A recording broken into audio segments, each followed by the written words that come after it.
you think about it, they ain't got nothing else going on in their lives. Honestly, if one could bottle the magic of this place. I don't Yeah, know but if it's the shops that gives or them the people, more excuse to but be there's nosy. just something about Hogsmeade. We all flock to it like moths to a flame.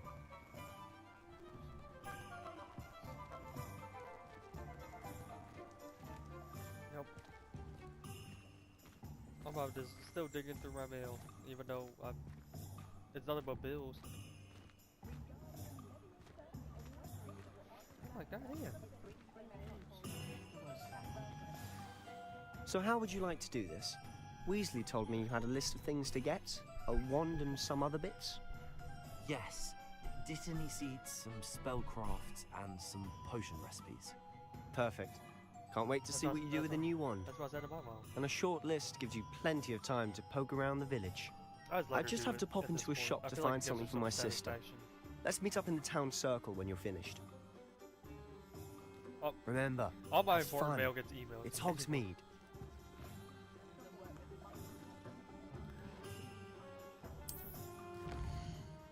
Oh yeah, that is true.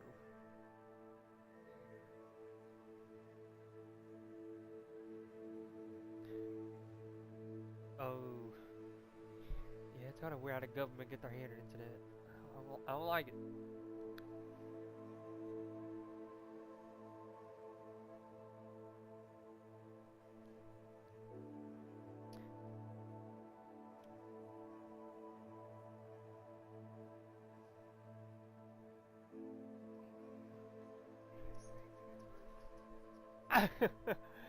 Maybe it's not meant to be.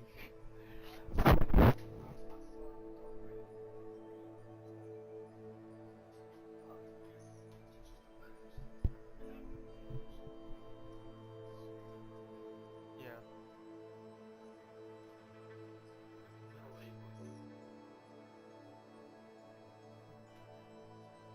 Yeah.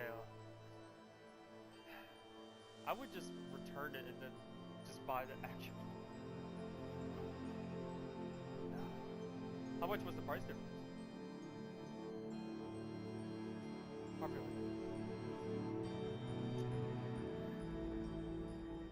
Yeah. Yeah. As long as we actually have the game.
Alright.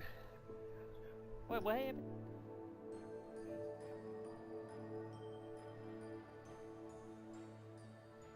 That's just me. Oh.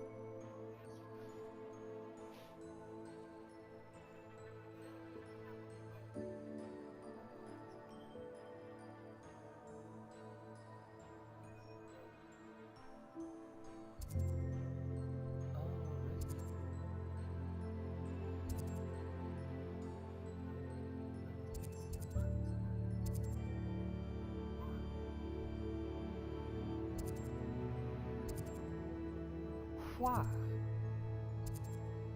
Why?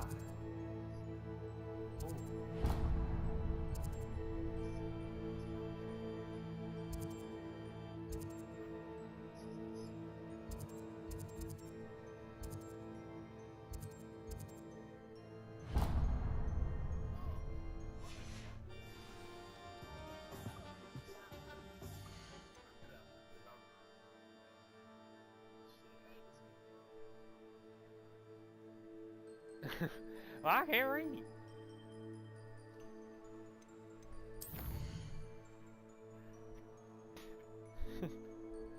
This game is made for 12-year-olds.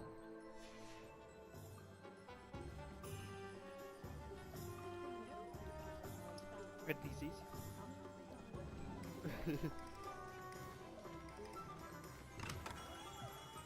Merlin, blooming beard, not again.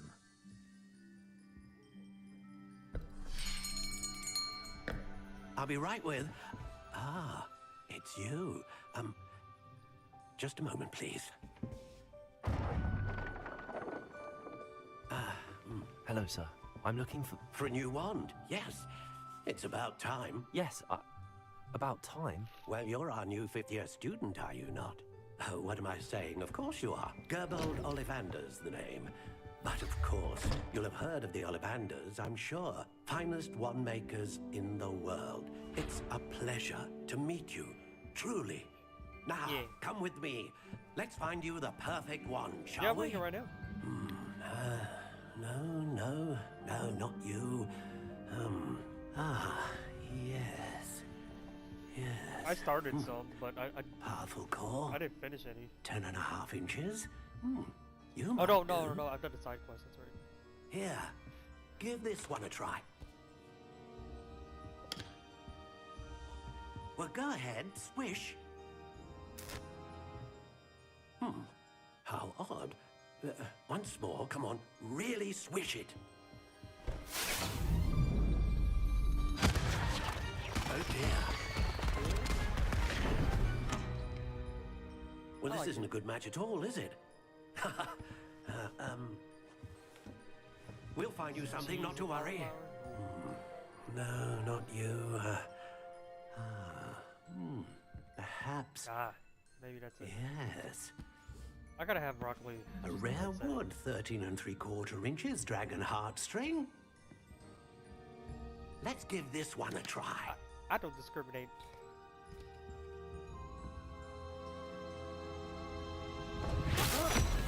Oh, goodness. Looks like it's back to the shelf for you. This is proving to be trickier than I had anticipated. How perplexing. The cord is my favorite. Where are you? The cord is my favorite of all time. Perhaps Chowder cord. you? Like 3 ingredients. Best There you are. thing ever.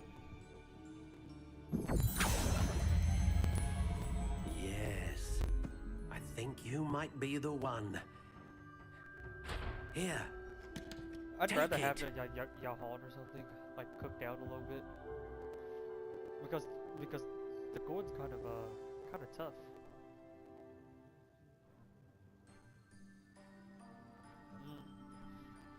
Yeah.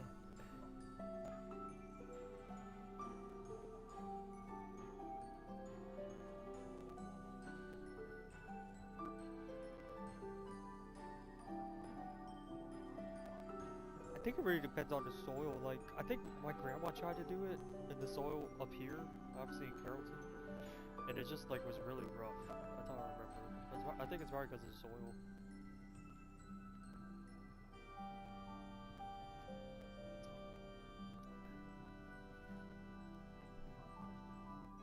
Humid. That's what it really needs is humid. We have nothing but dry heat up here, so it's just harsh on the plants. Natural. John, when you made your wand, did it come like?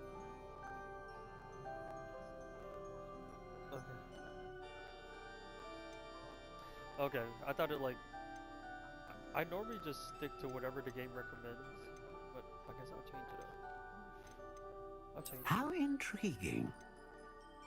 Ooh, that crooked spiral. Yeah, that's what I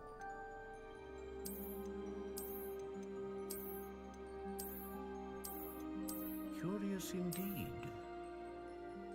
John, are you asking them to read for you? John, you illiterate ass. How intriguing. John, this game is meant to be read at a 12-year-old level. Curious indeed.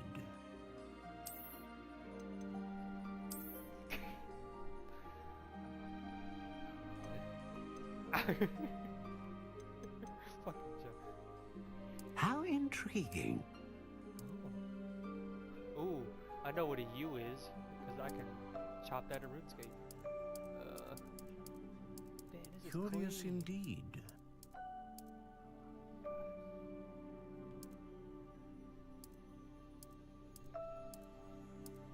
How intriguing. Yep.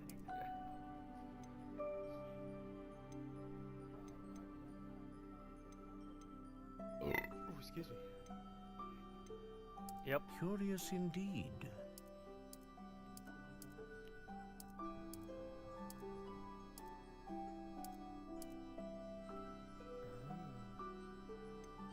How intriguing.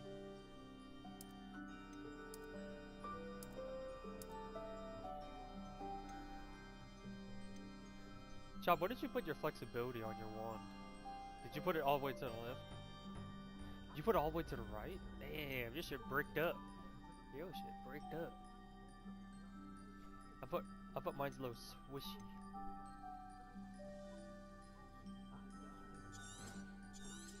Alright, hold up. I got one more.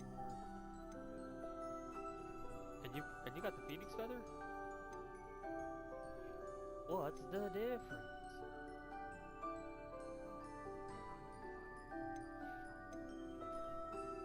Yeah, because this shit kind of, sounds kind of badass.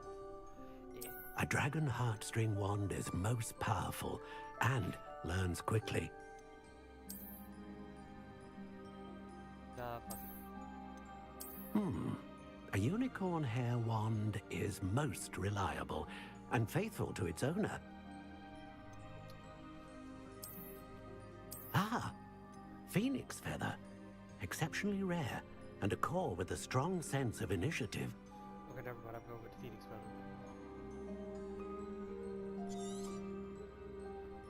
What do you think? I put mine on the longer side. About like 2 ticks away from full. Extraordinary. I think it was 13. 13? Another wand, 13, another before? beginning of a bright and magical future.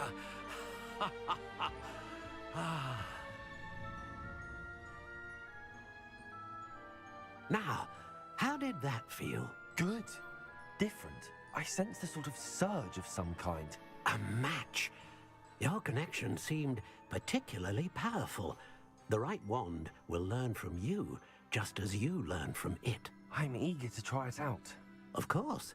And a phoenix feather core is terribly selective. This will be an excellent match indeed. And the bond between you and your wand should only grow stronger. Do not be surprised at your new wand's ability to perceive your intentions, particularly in a moment of need. That sounds wonderful, Mr. Ollivander. I'll let you get to I it. think it was up Do there. come and see me again if ever I can Or be if of that's further what- assistance. Oh.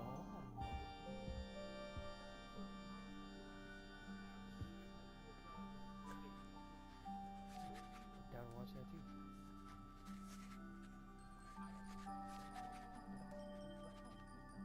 And John is mind to go kind of clean. What were you gonna say? Oh yeah, yeah.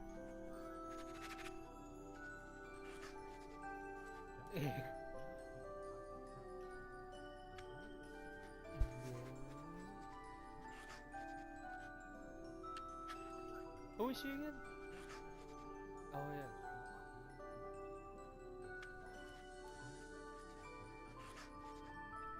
He broke. Why?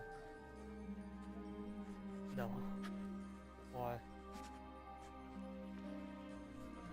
Oh. Oh no, it broke into many little pieces.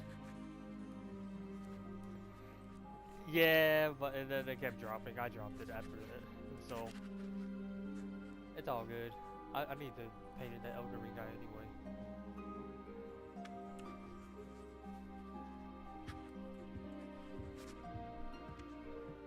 Kelly Clarkson really up there with the whole Cowboys uniform. Yeah.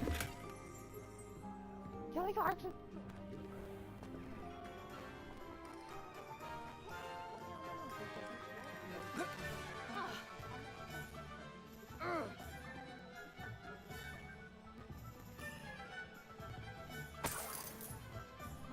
really just steal money like this?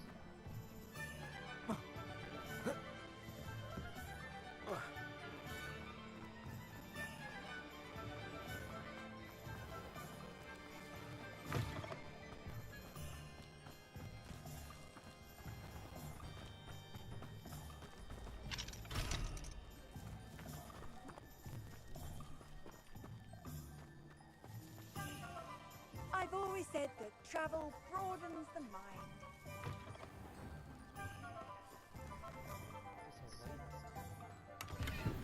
I'm just trying to practice. I'm sure I'll have it through. Don't make me use my wand. I got it. Goblins have been running Gringotts and people.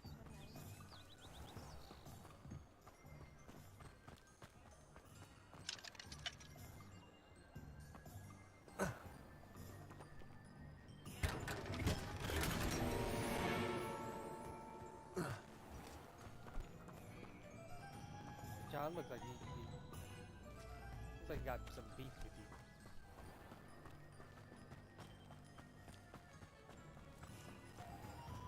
If anyone ever knew how to beat me.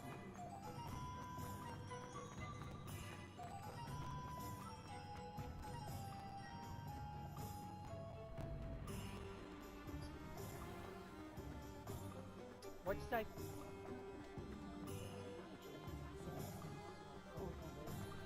I bet you won't do it. What are you up to now? Get the cat. I'm gonna make it a mission to pet every cat in the game. There are a lot of cats.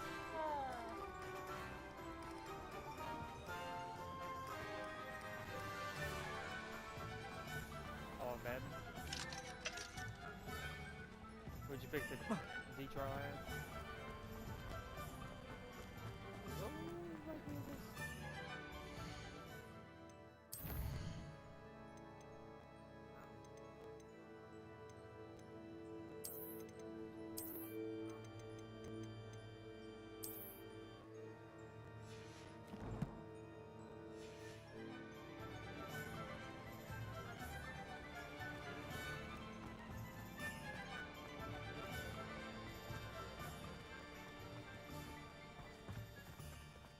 Levioso!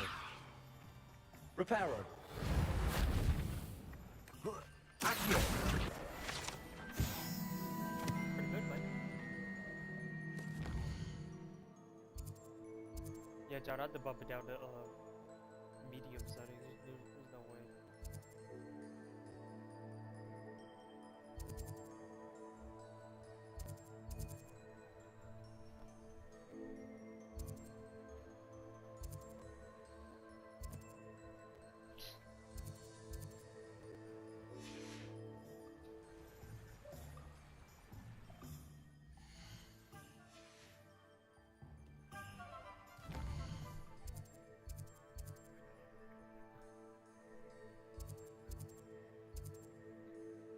And like no one plays defense on him.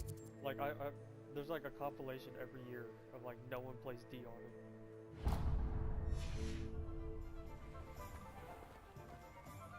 Oh yeah, whenever they on the other side of the ball.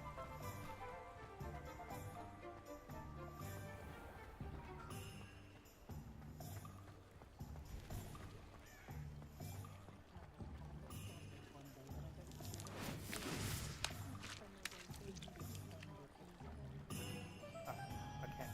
I must pet it.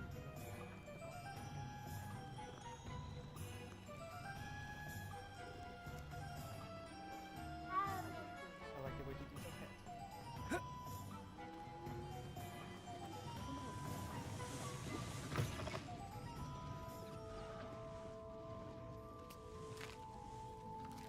And you can just go into any store, just eat stuff.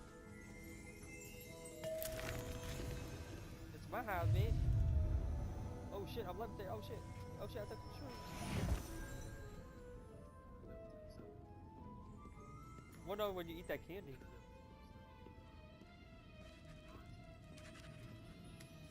I don't know what to put in the brownies.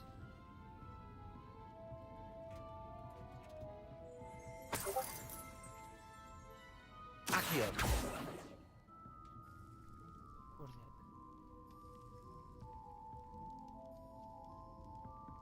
What is that? Reparo. Lumos.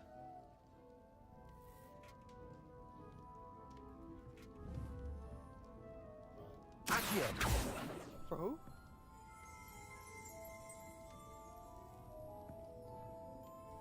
Okay.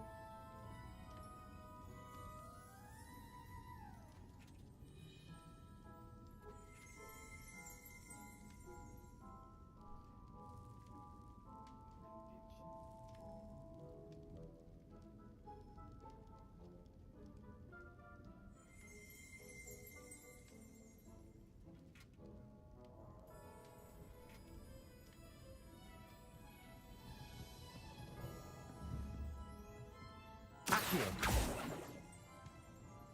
Protego.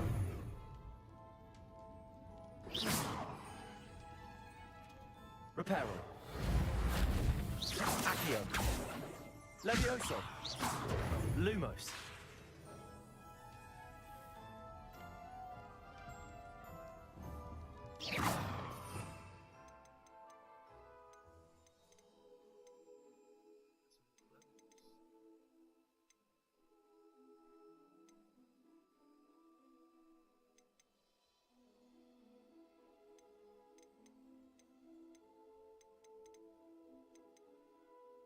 John, what's up Revelio spell again?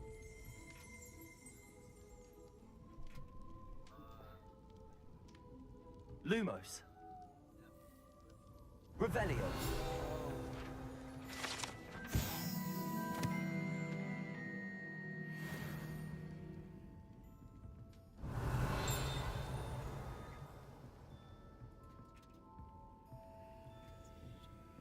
Oh yeah, I didn't think about that.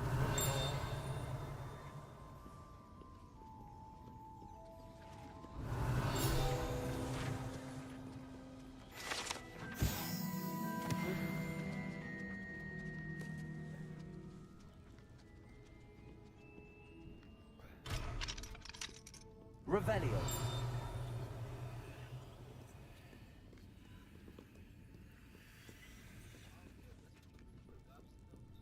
Yeah. I found most. Or like, I just find the ones I come across. You come across a lot of them. Gabbity goo. Gabbity goo.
What?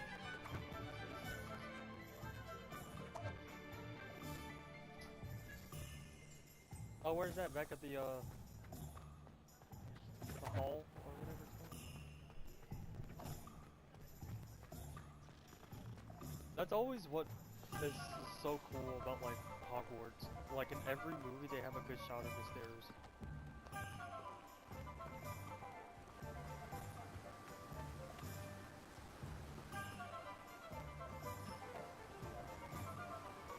The Deathly Hollows. To me, the Deathly Hollows are going like, alright, I get it. I get it. Yeah, because they did do a whole marathon for this shit, that's right.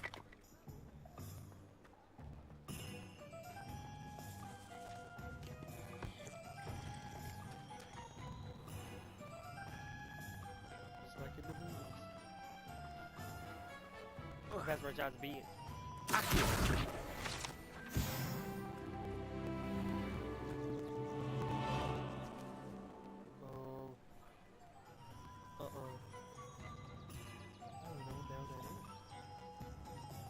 It does look like some stupid ass shit.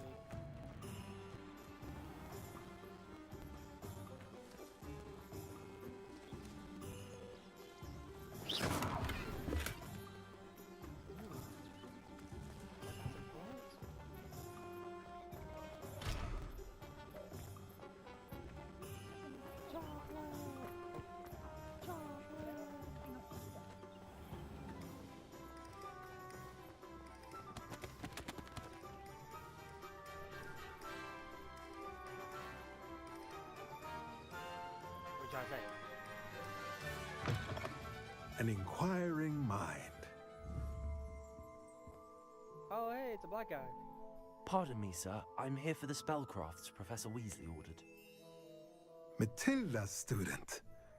I thought I might be seeing you soon. I am the proprietor here, Thomas Brown.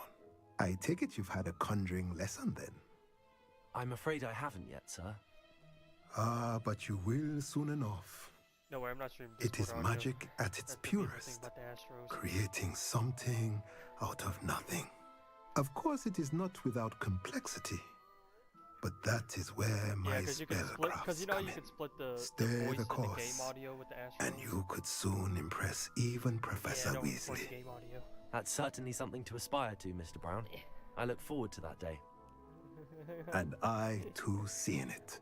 Spellcrafts are incredibly useful for conjuring unique items like custom pieces of furniture or decoration. But I shall let Professor Weasley do the teaching. For now, let's get the spellcrafts you need. A potting table and a potion station. Yes? I believe so, sir. Good. Nothing like being able to grow your own ingredients and brew what you want when you want. Let's have a look. Let's look at what we have, shall we?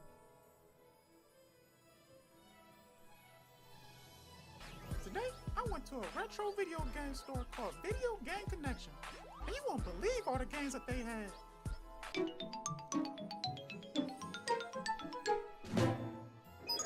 It's me, Mario!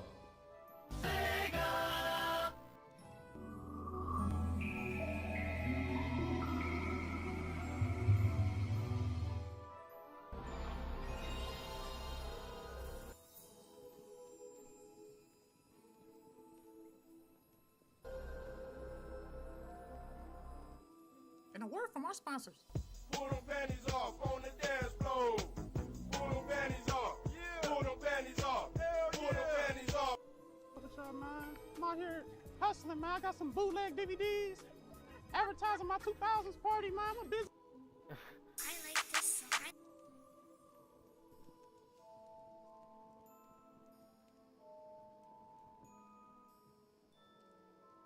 Oh, it's just funny as dude, he's stuck in 2005.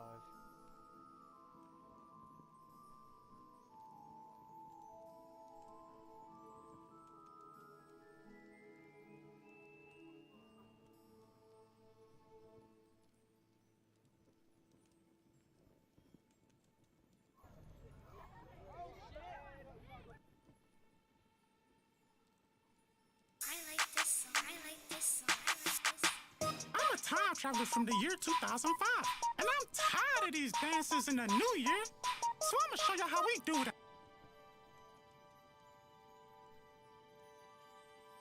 Today is my first day working a job in the year 2022. Damn.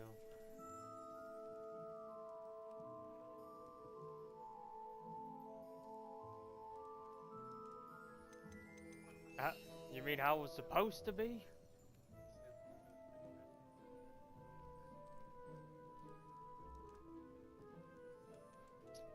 Honestly, do you that one?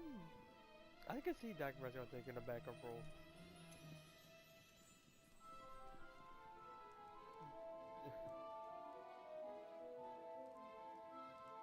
Yeah, once you get that salary, it's hard to go back.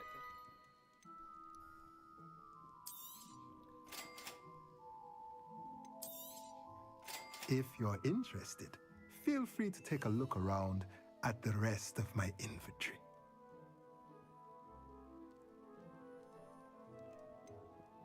So, John, do you have like a room? Like, have you seen some of the scrolls and stuff? Like, okay, it says unlocks the ability to conjure a chopping station. The station periodically produces plant byproduct. So, like, yeah, I gotta save up some money, but looks like you can have stuff in your room and it will like make stuff for you. That's cool. Let's look at what we have, shall we?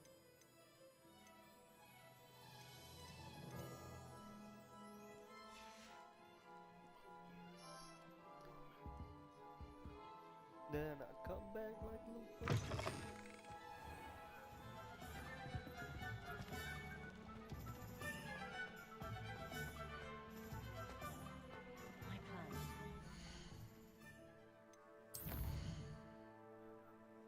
And you gotta think about like the forest and shit too. And they probably have prisons and shit underground. And then I come back like a Lupa.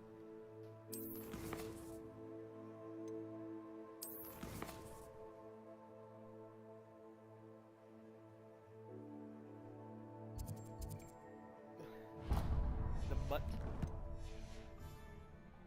But I don't have to work at all. I used to spend my days making food.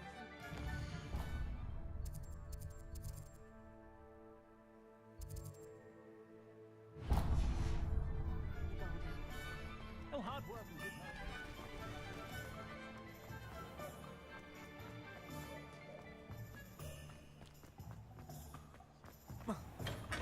Welcome to J. Pippin's Potions.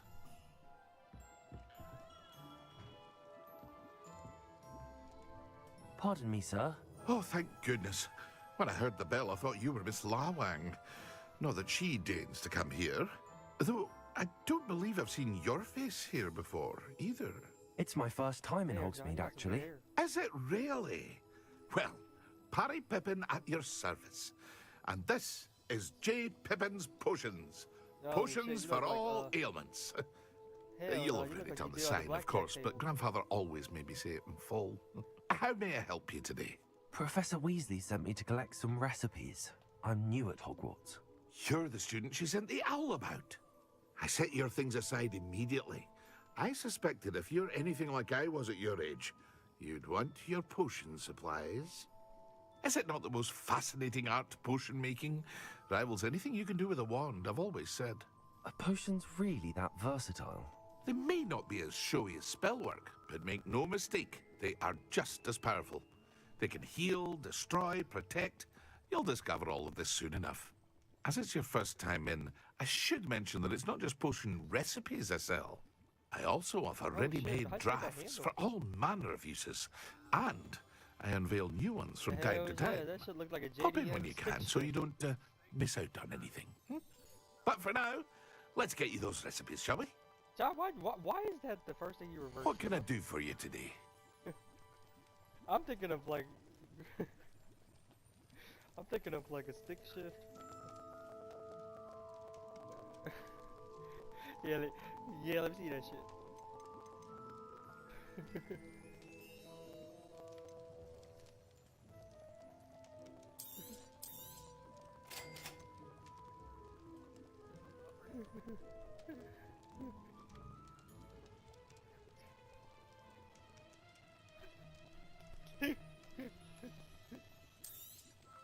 Feel free to take a look at the rest of my inventory, or come back another time if you're in a rush today.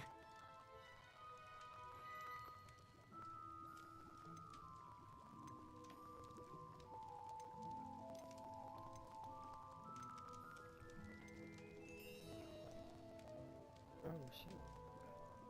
John, there's an invisibility potion.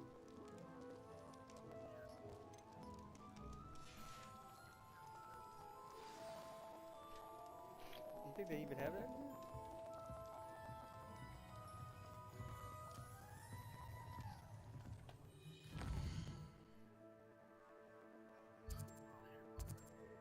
Huh? Yeah.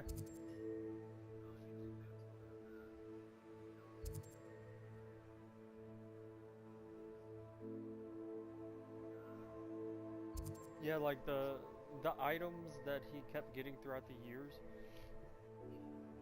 Yeah, like the first one was the invisibility cloak. And what was the second year gift?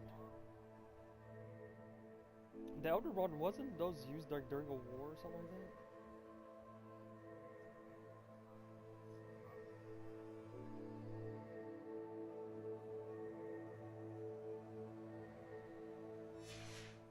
What was that?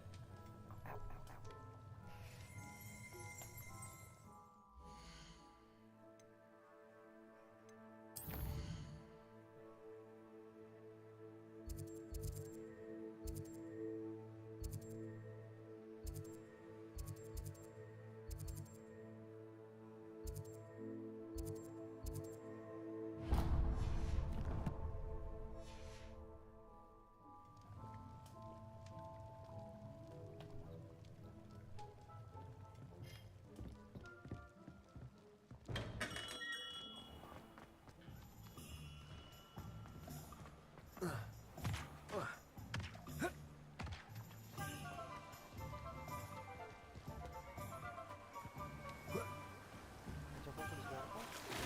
Shit, I can swim. Okay, never mind, I can't swim. Dark swim. Oh shit.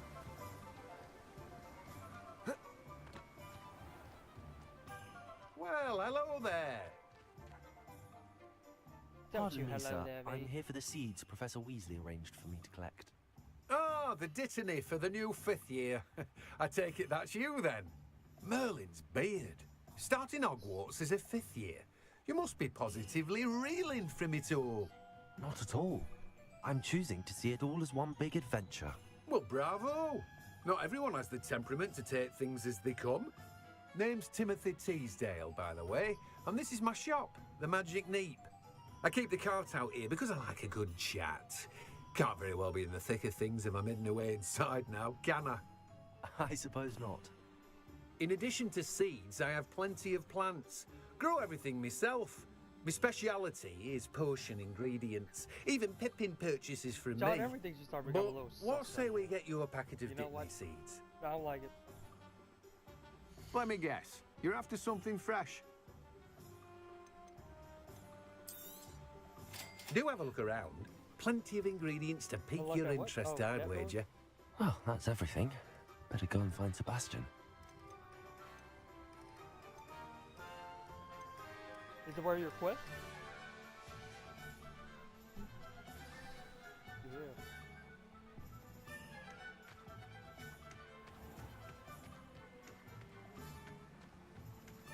What the light? No, dude, you gotta pick up this Vivo Samuel.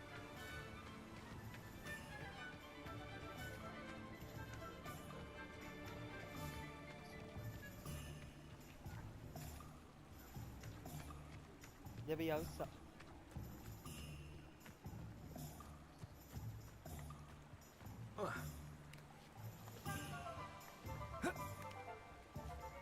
Wow, the movement in this game is very surprising.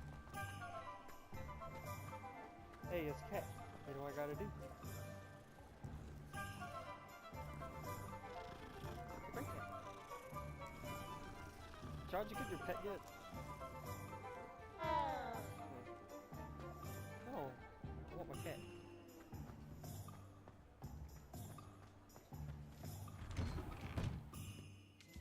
Oh, I think I found it.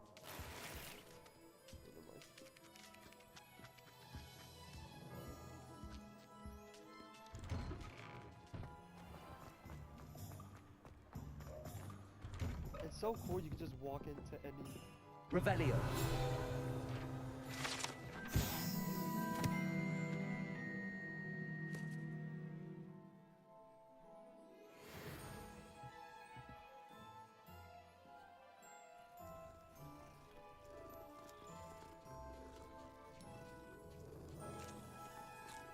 Yeah.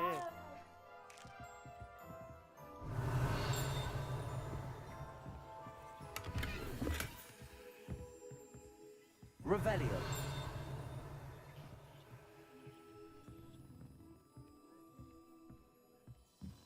Oh, you're gonna do it?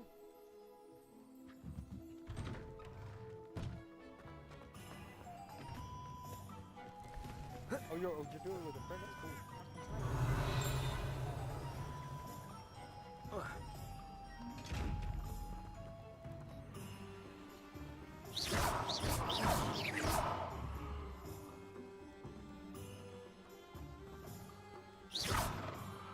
Protego!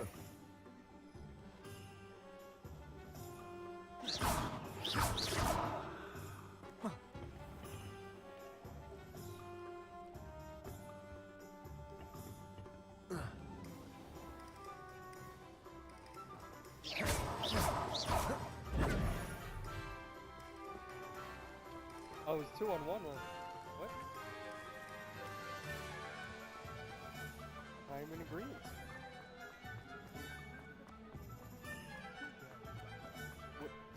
How do I get something right? How do you want something right?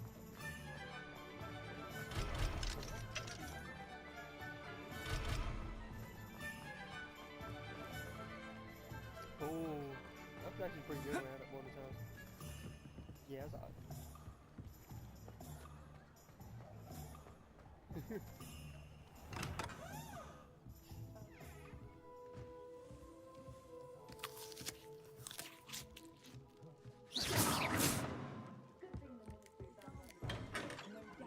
What was that thing that John had, that zero sugar cream soda? I officially have all of my supplies. Excellent. Did you get what you needed for your sister? I did. So I suppose the world is our oyster now. Let's see what else we can get up to.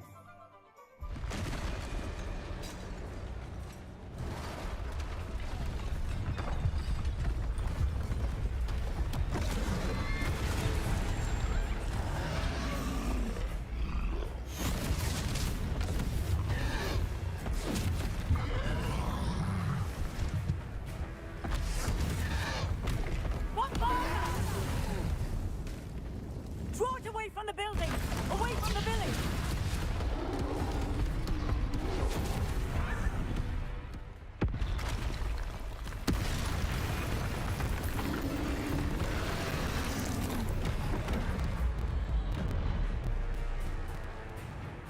Spells?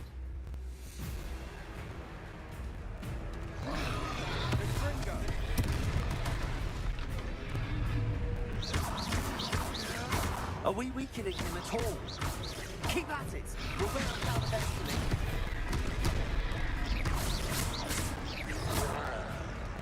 Confringo! Levioso!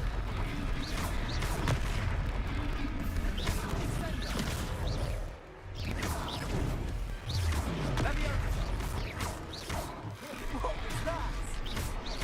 The taste of his own medicine. Nicely done!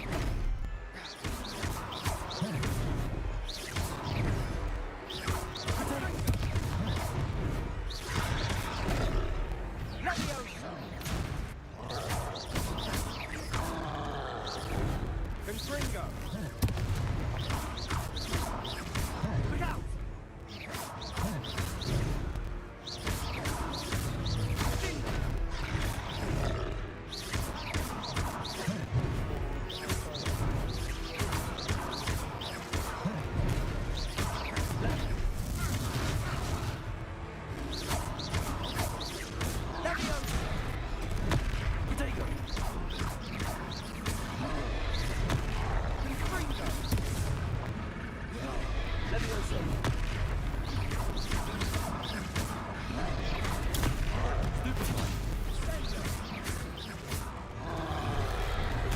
That's right, lumbering loud. He's faltering. A few more hits to do the job.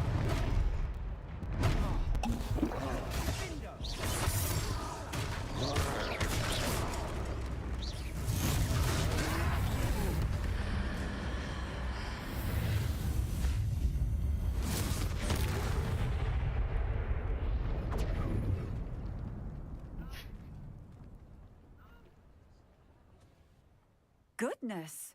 A second troll! Did you two take on a fully grown troll? By yourselves? I suppose so. It's all a bit of a blur, to be honest. Merlin's beard. Are you all right? We are, and we were glad to help. I'd say help is a bit of an understatement. nerve like that. The makings of an aura, if you ask me. If you are unharmed, perhaps the two of you wouldn't mind helping me put a few things back to where they were. Of course, officer. Singer. Officer Singer. And thank you, again.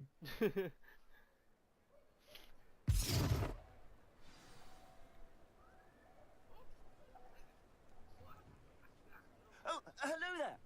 A moment, if you would. I'll go and see what he wants. Are you lost, John?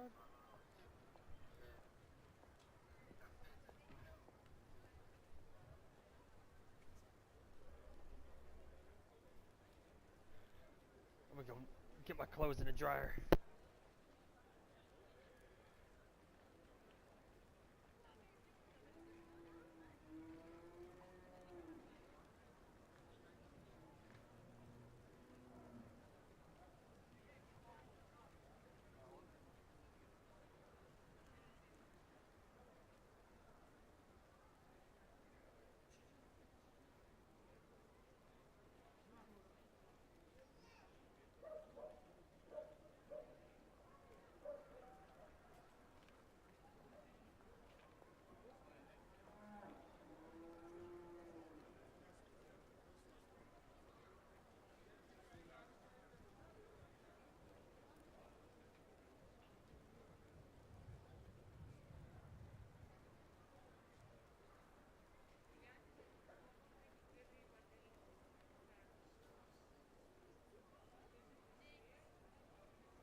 Okay, I'm back.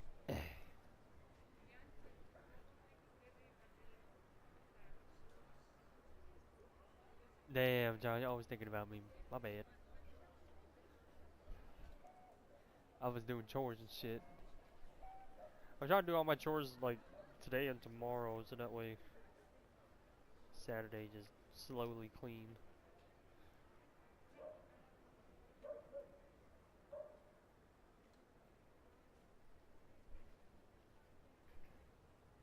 Where you at now, John?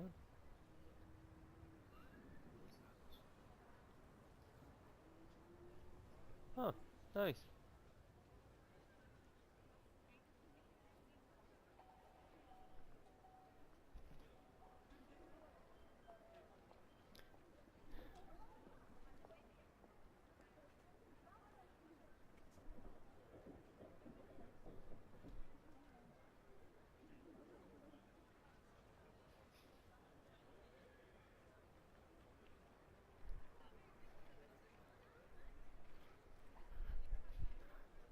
Oh shit, that's a spider, man.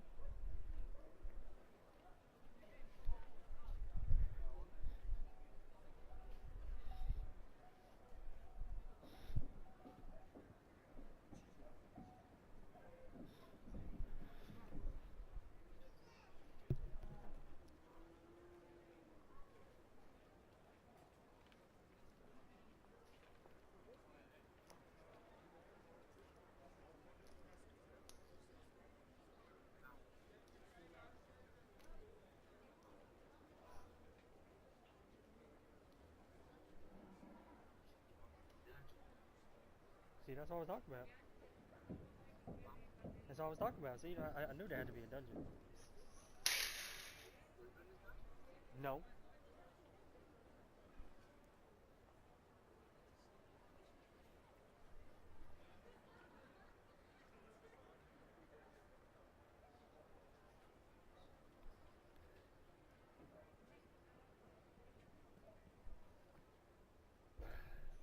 Alright. I took my NyQuil, I'm ready to party. Repairer.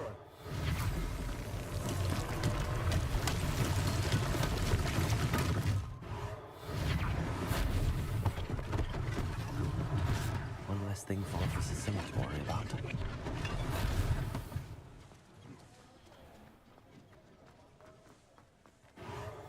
There, good as new.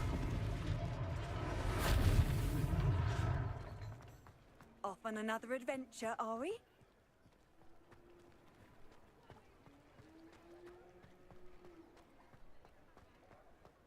Repairer.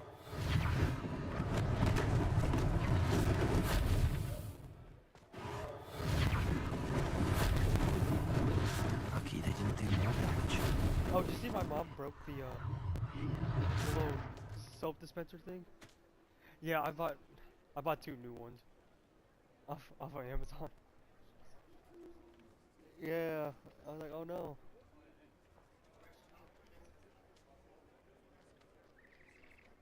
Slippery.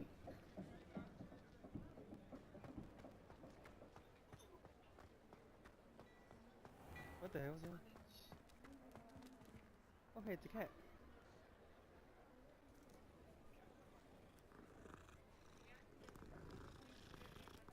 You like the breeze too, Mal? Oh, Mal, look at the one of you on the screen.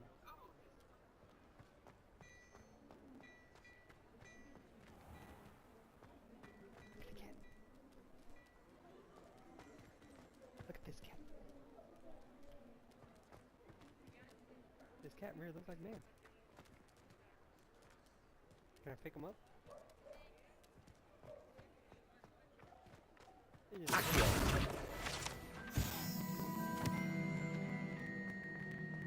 have no fun.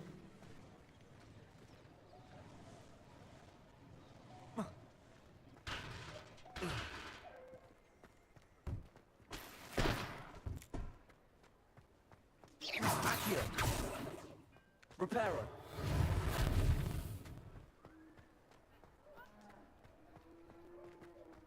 Damn, John.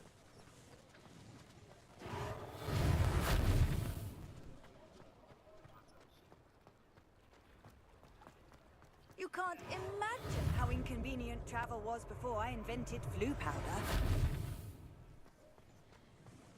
Range? What you mean, range?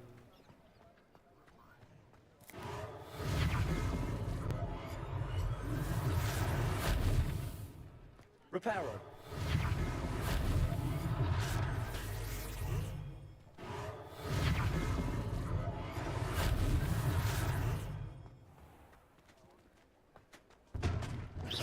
Reparo.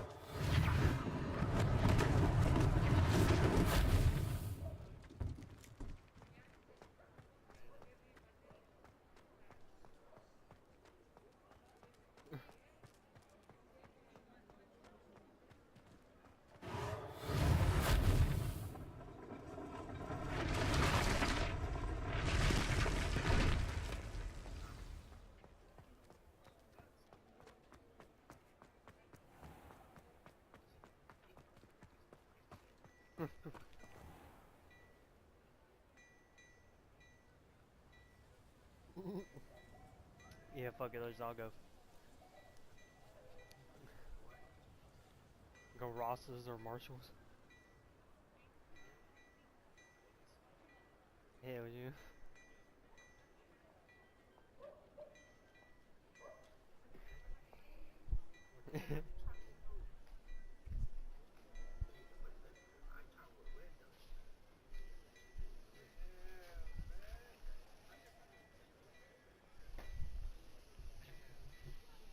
Is your hand okay?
I think I'm only like level 5.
How do I get that?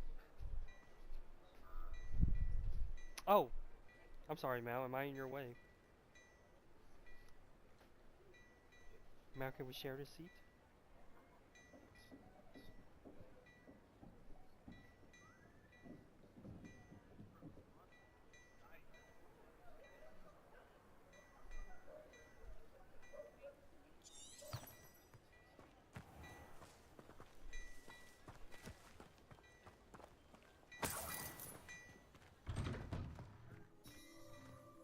Mr. Hill was just singing your praises.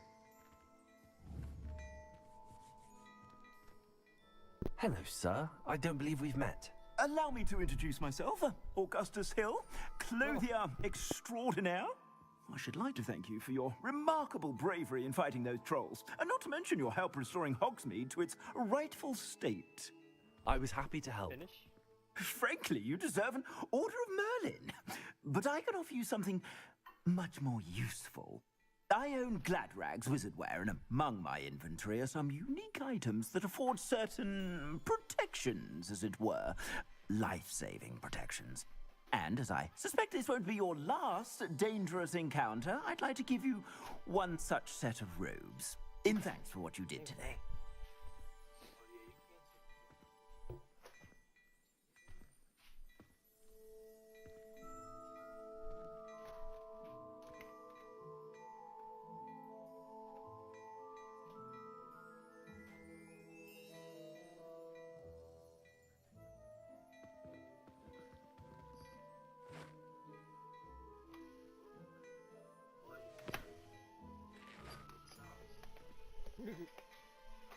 Bridges.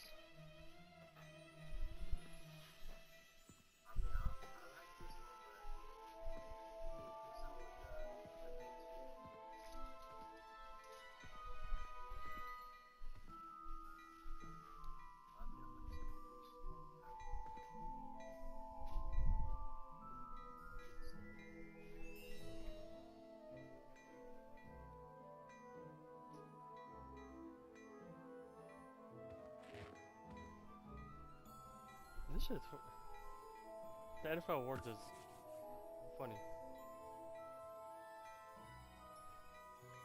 They're doing like Justin Jefferson won Offensive Player of the Year.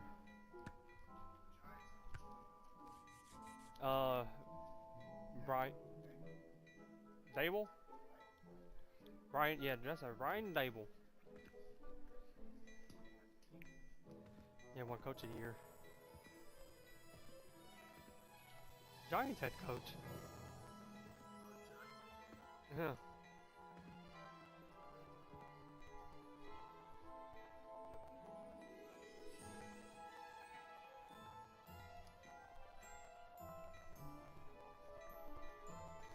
Thank you, Mr. Hill.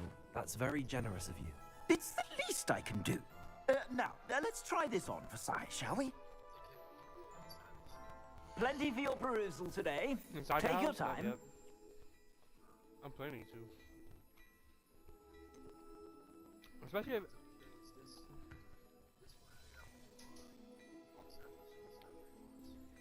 Does it tell you what rewards you get?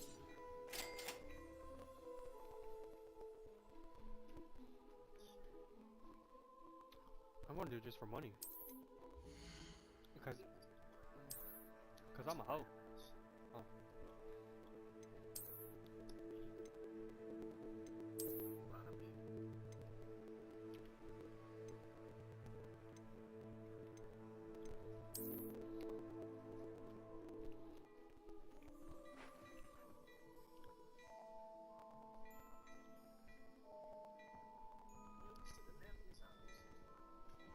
Comeback player of the year.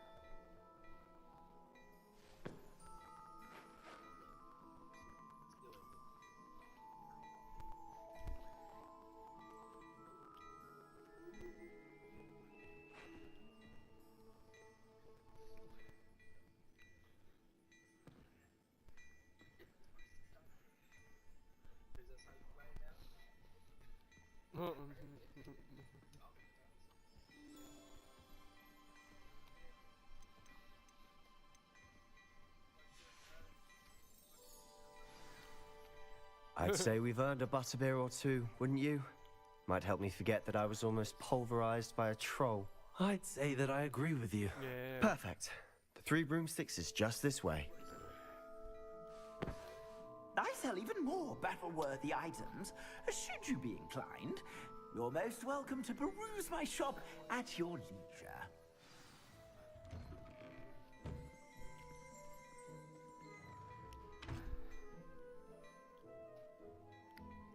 Assuming it isn't utter bedlam in there, you might even meet Sirona, the owner. She's a good one to know.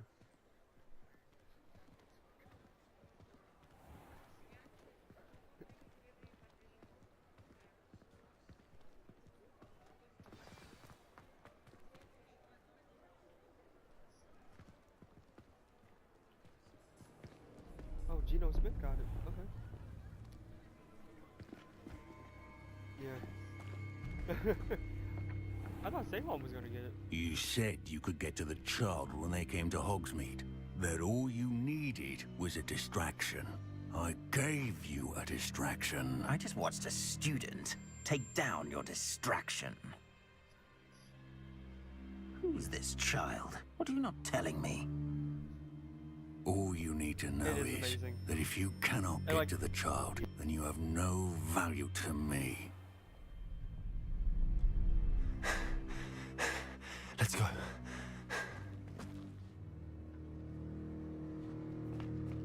Did they see us? I don't think so. What was that goblin doing with Victor Rookwood? Ranrock is working with Rookwood. The goblin from the Daily Prophet. I knew I'd seen him somewhere. What is that, John? Quickly, let's get inside the 3 broomsticks. Hell no, he looked like he had a nightgown with that white one. It's a treat to see you, Lodgok. I shall let you know if I hear anything. What the hell, John? Are you gonna Thank go you, shoot up the Sirona. school? You be well.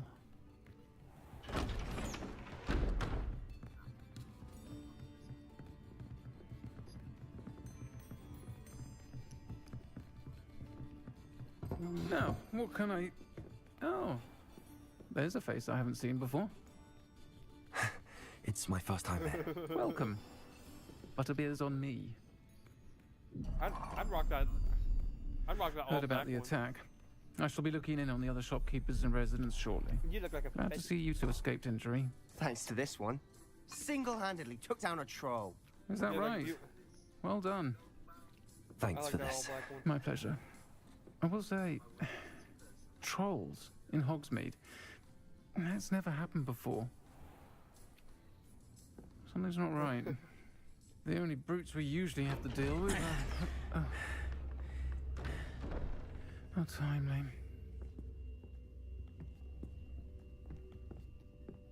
Was that Lodgok I saw leaving just now? Your clientele's not what it used to be, Sirona. Not to worry, Victor. Once the two of you leave, the caliber of my clientele will greatly improve. I wouldn't do that if I were you, Theophilus. Come now. No need for theatrics. I'm only here for this one anyway. I say just what me and John did. Yeah, My friend is enjoying a well-earned butterbeer. I wanted Ravenfall. Perhaps you didn't hear me. I just love the game organically taking where it goes. I said, my friend is busy. One would think you all had enough bloodshed for one day. A little self-questionnaire. Come, Theophilus. The 3 broomsticks isn't what it used to be. Let's take our galleons elsewhere.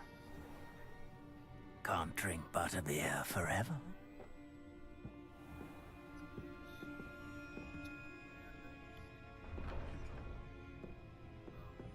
Seems you've made an unfortunate enemy. Watch your back. Rookwood and Harlow are worse than any troll you might encounter. Trolls? Ranrock and Rookwood? What are you not telling me? I promise to tell you everything, but it's perhaps best I do that later. And on that note, I think we should head back to the castle. Oh shit, I'm being fat.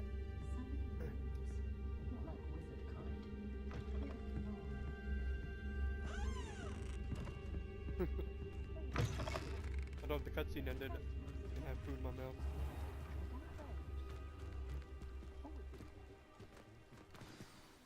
I'm certainly glad Sirona was there. Told you she was one of the good ones. I can see that. She didn't seem at all intimidated by Rookwood and Harlow. I think you'll need to tell me why Victor Rookwood has you in his sights. But we can talk later. For the moment, we should return to the castle. What? Professor Weasley's certain to hear about the troll attack soon if she hasn't already. Don't want to risk another detention for getting back after hours.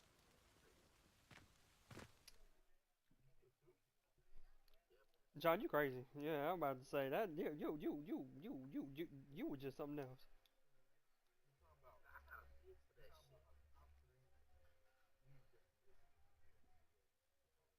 Hope.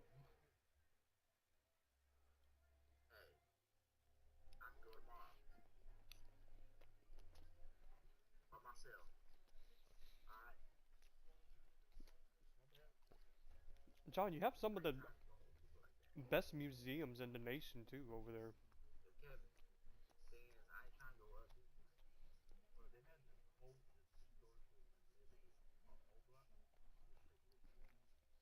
Very well documented.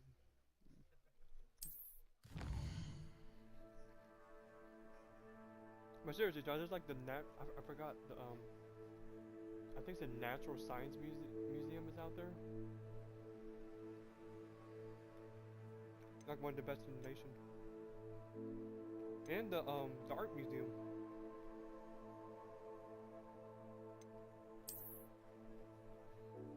Now,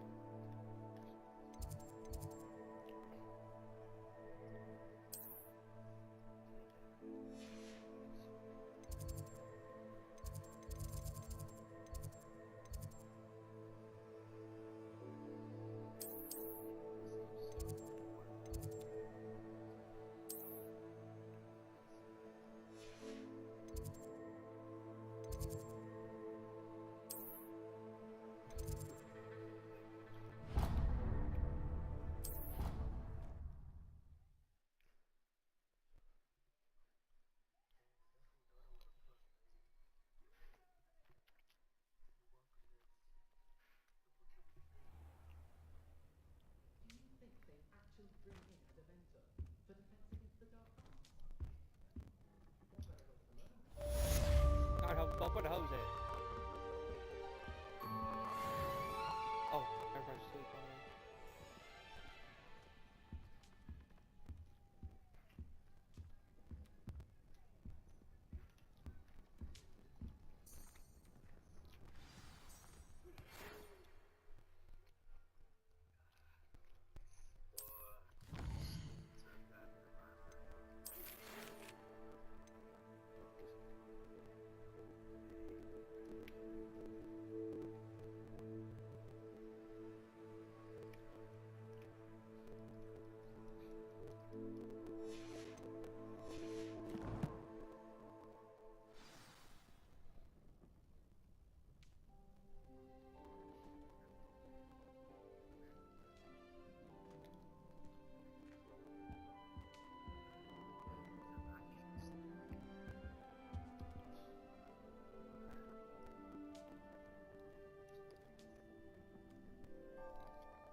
All of my siblings have gone on to work for the ministry, but I'm not sure I want to do I got donuts that. over there. Oh shit. Unless it's an aura.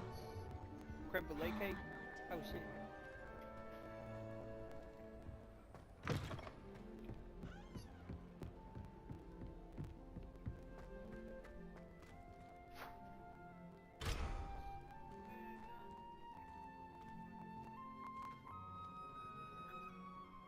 What?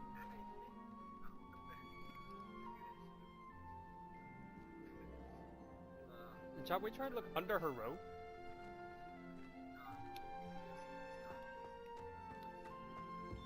No, try trying to look up her robe.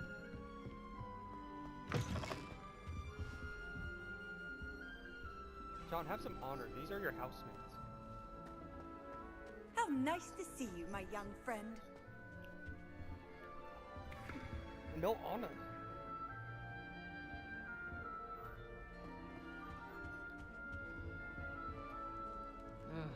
I was always in trouble, I was. I don't see nothing wrong.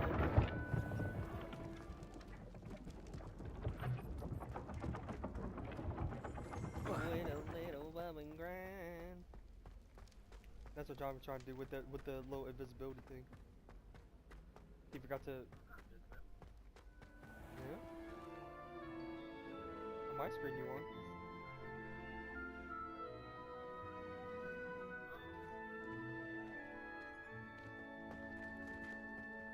Revelio.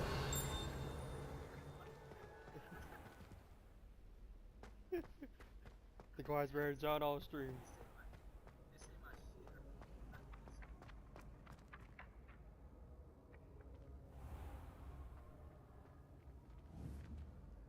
Accio.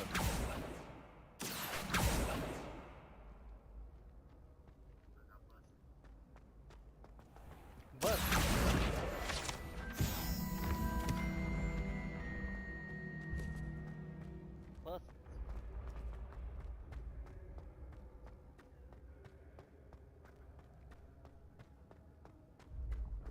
oh yeah, that's the only option you got?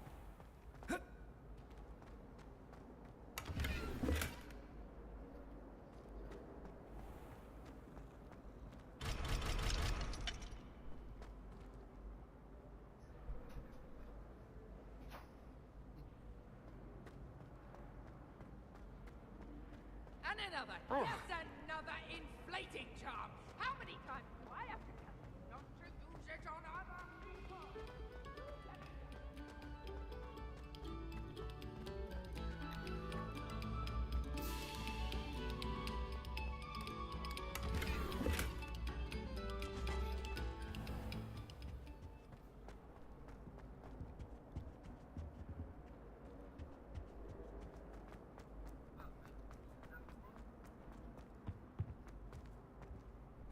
Whee! Oh, not again. Here I've come from the toilet bowl where she said I could swim, did you praxia mole?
Stupefy.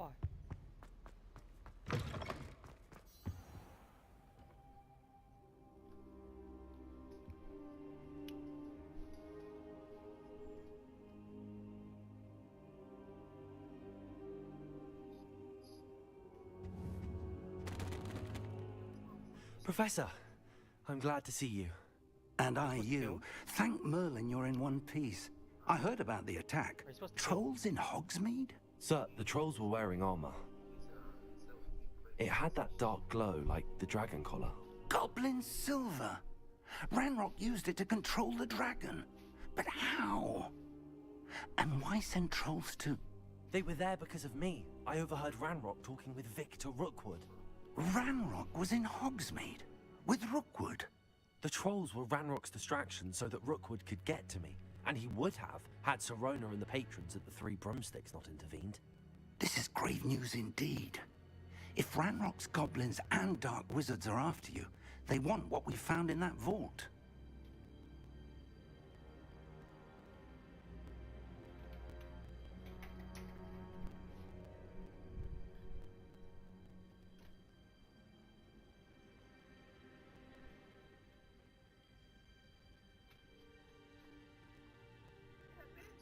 Everybody got a full clip. Almost.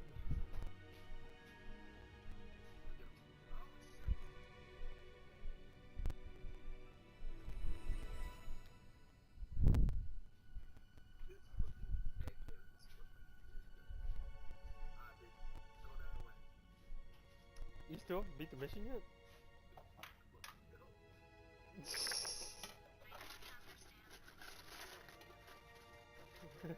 Damn, John mad. He's stressed. He's stressed. Alright, everybody, calm down. Calm down, John.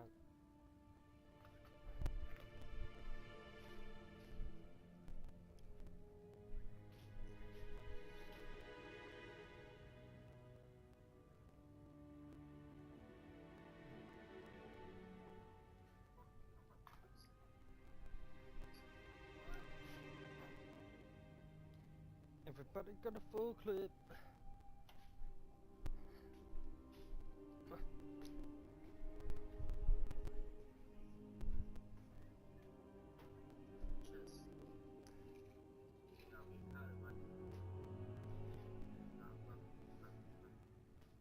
Bucket. Fucking bucket.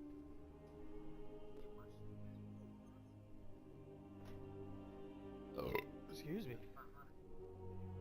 $500?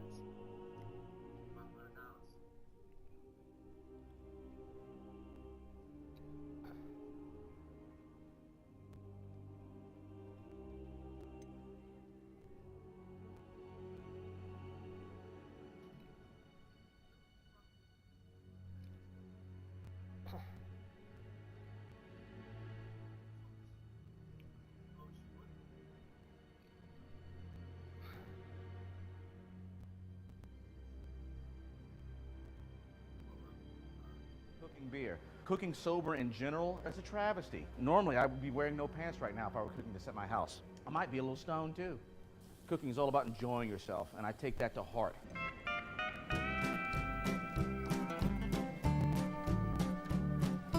I'm Isaac Toops, chef owner of Toops Meadery and Toops South in beautiful New Orleans, Louisiana. Today at Munchie's Kitchen, we're cooking chicken and sausage gumbo. Gumbo is a Cajun stew that is very heartfelt in South Louisiana. A real Cajun, a proper Cajun, won't make gumbo until it's cold. You said you Who wants discovered to eat a big steaming pile of soup when it's hot? No one. It'll fill you up, it's heartwarming, it'll cure that hangover you got after last night because you're drinking.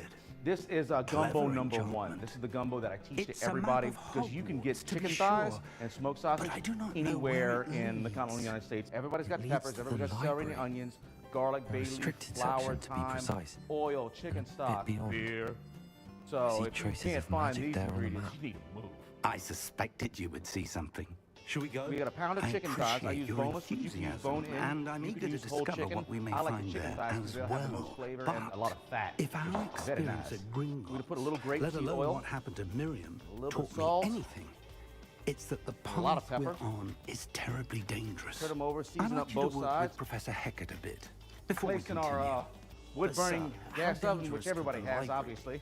Basically, you want Perhaps to we're only sear after a your book. chicken thighs. You can Perhaps grill it we on the are grill, only you can after a sear it book, in a pan. but we should be The broiler prepared setting in for your oven is going to be Once your you've best honed your way to go defensive about this. magic You cook further, it probably come 8 and see minutes on me. each side. You just want to get a good I'll let hard Professor sear Heckert on the know to chicken. expect It's you. going to add more depth and more flavor on your gumbo. While our chicken is cooking, we're going to start our roux. A roux is a mixture of oil and flour, or fat and flour, equal parts most of the time. If this is your first time making roux, I want you to have your vegetables cut and ready to go first. The trick is with these onions is you leave the end cap on, and that'll help out with a little trick keeping the onion together. And since the onion is a circle, you can come at an angle. Watch your fingers. Use a nice sharp knife. Come back, make sure you get all the little root ends, because we want to use all of the onion, and that should be what's left. Bell peppers, another little trick. The ribs are where the lines are, so if you cut the lines, you can avoid the ribs, and the end result is something you don't have to clean. I always use bell peppers. It's a traditional part of the Trinity. Trinity is celery, bell peppers, and onion. It's the Father, Son, and Holy Ghost, if you will, for this just of yet. Cajun cooking. And not to mention, you got to remember the Pope, which is the fourth ingredient, and that's garlic. And you just want to dice these up. Grab 2 ribs of celery. We'll cut off the root part, because that can sometimes get bitter. Our garlic, got to be extra special with. Garlic is delicate. Use the back end of a cleaver. Put your garlic clove right in the middle of your cutting board and give it a nice gentle whack. That way you don't have to chop it up. You got minced garlic instantaneously. What are you up yes, to that's now? how I do it. Yes, you should too. It's real fun. All of my cooking has a lot of garlic. Garlic has a wonderful, ethereal, hot flavor that cannot be replaced. It is essential in some dish. It is not optional. I would never say optional on garlic. Don't be a weenie. Put the goddamn garlic in. Oh, you have an aversion to garlic? You don't like garlic? My older brother sweats garlic, so he used to say he was allergic to garlic. He's not allergic to garlic. He just sweats it so he smells. I'm like, I think you smell great, bro. With our jalapenos, you kind of want to do the same thing as the bell pepper. You can just kind of shave down the sides, so you don't have to worry about de-seeding it too bad. Using 1 jalapeno, and if a couple little seeds get in there, it's okay. It's just a little extra heat. And we're going to mince these up a little fine. Now you notice I mixed all my celery, onions, and bell pepper together, but I kept my garlic separate. The reason for that is because garlic has a low smoke point, as in it burns real easy. We're going to sweat our vegetables off in the real hot roux, but we're saving our garlic for the secondary sweat. Once your oil has started to smoke, this is where you want to add your flour. Now, once you add your flour, you are not to walk away from this. You want to have your vegetables ready to rock. You want to have your beer open. You want to have your chicken stock handy. You walk away from a roux, you will burn a roux. If this is your first roux, do not walk away. If this is your second roux, don't walk away. You cannot overstir this. You can understir it and burn it. And this is 1/2 cup of grapeseed oil, high smoke point, and 1/2 cup of all-purpose flour. And essentially it's going to make a slurry, if you will. And this is what I call a white roux. Now, in a couple of minutes, we'll have a blonde roux. You can already start to tell this is already going from white to blonde pretty quick. You'll notice if you let it sit even for a couple of minutes, it'll start to burn on the bottom. And so if this is your first roux, go low and slow. If you're comfortable with yourself, you feel a little brave, feel a little duro, go ahead and get that oil nice and rocket hot and keep it on. I've got it on medium high right now. And you can already tell this is going to take a lot of time off of our gumbo. I'm here about the new spell you wanted to teach me, Professor. 30 to 45 minutes. Good. Medium level, it Professor can take you Fig 20. indicated We'll a probably certain have ours done in about 10 to urgency 15. to completing your defensive magic Start to smoke, assignments. and you'll As get that whiff such, of dark you are roux in to the air, learn and this Incendio, the brings me back. This is what fire-making home spell, to me smells handy like. for lighting torches, Food I grew up eating burning was away very spider home-style food, and, boiled crawfish, when raw necessary, oysters, gumbo, defending against couvillon, those who would stews, wish to do soups. us We have a very harm. experimental family. We'd always go out to eat. Versatile. Try new places. My father liked to go to Korean But before we get restaurants, and a started, Chinese I'd store, like come you home to with jars of complete a few kimchi. Like, here, tasks. eat this stinky You may cabbage. be surprised No, I by don't think some so. I of said the eat it. Okay, okay. astonishing In how a much slightly students heavy-handed don't way. think My that father made professors sure he know. didn't raise picky When children, you're and he did not. finished, And I've come got and him see to me. thank for my Then we wild shall begin eating working on adventures. Incendio. Damn, that dude Jaga. Our roux is the right color. You We're going know to add where our to find me vegetables, once you've finished. but not our garlic. We're going to add a pinch of salt, a normal small little pinch. This is going to help release a lot of the moisture in our vegetables. Now this is going to go pretty quick. That roux is already really hot. It's about as hot as caramelized sugar gets. So these are going to sweat quicker than they normally would. While that's sweating down, we're going to check our chicken. It sounds like it's right. Sure enough, it is. Nice and crispy bits. We're going to leave that fat in, and we're going to deglaze with just a little bit of our beer. I choose a nice amber style beer, maybe a couple tablespoons. We're just going to deglaze our pan. Make sure we get all that fond up. That's just a good crispy bits, and that's got a lot of flavor in there. What'd you do? Our vegetables looking good. Now that it's calmed down, here's where we can add our garlic. At this point, our onions are just starting to get translucent, starting to turn clear. We're gonna cook it for a little while longer. Truly been cooking since I could see over the cooking ledge. I asked my mother, I was hungry. Well, she probably was very busy and called my bluff and handed me a pan and a spatula, said, cook yourself some eggs. Well, I can specifically remember cooking eggs like this. Now our onions are nice and translucent, nice and clear. We're adding our beer now. The alcohol will evaporate. You never want raw alcohol on a final product. It'll take away a lot of flavor from the gumbo. 8 ounces, about a cup, and we're gonna give that a good stir. Stir it pretty vigorously for the next couple of minutes because we want it to make the gravy. Alcohol vapor. Now we're gonna add our chicken stock. Got a quart here, and we're gonna add it and stir it. If you ever add your liquid to your gravy too fast and didn't stir it, you get lumpy gravy or lumpy stew because your flour congealed with it, and you don't want that. At this point, we can throw our chicken in. And actually just splash a little bit of that gravy in there and really get the rest of that fond up there. That's really the good parts. We can add our bay leaves, about 5, teaspoon of fresh thyme. Gonna add about probably a tablespoon and a half tablespoon of salt to start.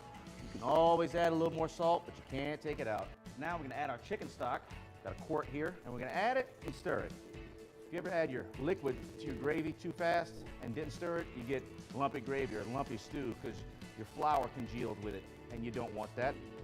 At this point, we can throw our chicken in.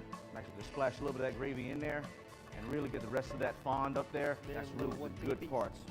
We can add our bay leaves, about 5, teaspoon of fresh thyme. Gonna add about probably a tablespoon and a half tablespoon of salt to start. You can always add a little more salt, but you can't take it out. Do about 5, 6, 7, 8, 9, 10, 11, 12, 13, 14, 15, 16, 17, 18, 19, 20, 21, 22, 23, 24, 25, 26, 27, 28, 29, 30. 30 cracks of your black pepper. Yes, that's a lot. No, I don't care. I'm gonna chop up our sausage real quick. Got a pound of smoked sausage. If you can find some andouille, get some andouille. If you can't, grab your favorite smoked sausage. Isn't as secret as and it's we're not gonna get believed too to be. fancy. We're just gonna make little coins. Think about how much sausage you would want in your mouth at one time. I make little coins. You can make big chunks. If I was at the house, I might not even cut it up. I might just break it up with my hands. Gonna add our sausage. The heat is on a good medium high. And we're gonna put that on medium high until it comes up to a good simmer. We're gonna lower this thing down. You just kind of want it burbling. And yes, that's a complicated culinary word, burbling. After we start to burble, we're gonna cover this thing and let it go. Stir it about every 10 to 15 minutes. You can't overcook a gumbo. Some of the best gumbos I make roll all day. Start them in the morning, serve them at night. But these have to roll for at least, I'd say, 3 hours for the roux to cook out and to really develop all the flavor from the sausage and the chicken. Now we high until it comes 14, 15, 16, 17, 18, 19, 20, 21, 22, 23, 24, 25, 26, 27, 28, 29, 30. 30 cracks of your black pepper. Yes, that's a lot. No, I don't care. I'm gonna chop up our sausage real quick. Got a pound of smoked sausage. If you can find some andouille, get some andouille. If you can't, grab your favorite smoked sausage. And we're not gonna get too fancy. We're just gonna make little coins. Think about how much sausage you would want in your mouth at one time. I make little coins. You can make big chunks. If I was at the house, I might not even cut it up. I might just break it up with my hands. Gonna add our sausage. The heat is on a good medium high. And we're gonna put that on medium high until it comes up to a good simmer. We're gonna lower this thing down. You just kind of want it burbling. And yes, that's a complicated culinary word, burbling. After we start to burble, we're gonna cover this thing and let it go. Stir it about every 10 to 15 minutes. You can't overcook a gumbo. Some of the best gumbos I make roll all day. Start them in the morning, serve them at night. But these have to roll for at least, I'd say, 3 hours for the roux to cook out and to really develop all the flavor from the sausage and the chicken. Now we wait and drink. That's the fun part. Right now, while the gumbo's cooking, we're just gonna slice ourselves some green onions, cook ourselves some white rice. I like to serve gumbo over white rice. It's very traditional. It's really just something to suck up all the juices and the fat. Now that our gumbo's been cooking for several hours, ooh, you smell that? Oh, it's good. Chicken's nice and cooked down. Roux is cooked out. Gonna grab ourselves a bowl here. Don't be shy with it. Don't pour yourself a small bowl. You're not gonna enjoy yourself. Throw yourself a little bit of rice or a lot of rice, your call. It's just really to suck up all the good juice. Garnish with little green onions and enjoy yourself a good bowl of gumbo. This gumbo is gonna be even better the next day. Leave it on the stove overnight, it'll be fine. You fridge it up, take some to work, make everybody jealous you're eating gumbo and they're just eating a cheese sandwich.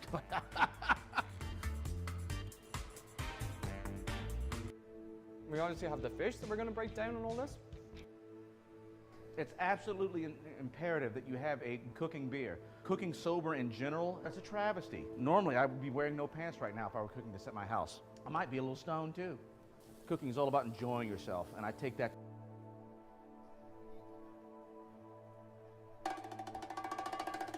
My dad was always like just juggling lemons in the kitchen. Me and my best friend just kind of picked up, and then we just took that further and further and further. I juggle knives, I throw tomahawks.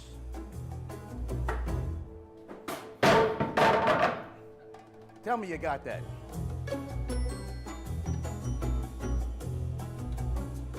I'm Isaac Toops, chef owner of Toops. Tell me you got that. Tell me you got that.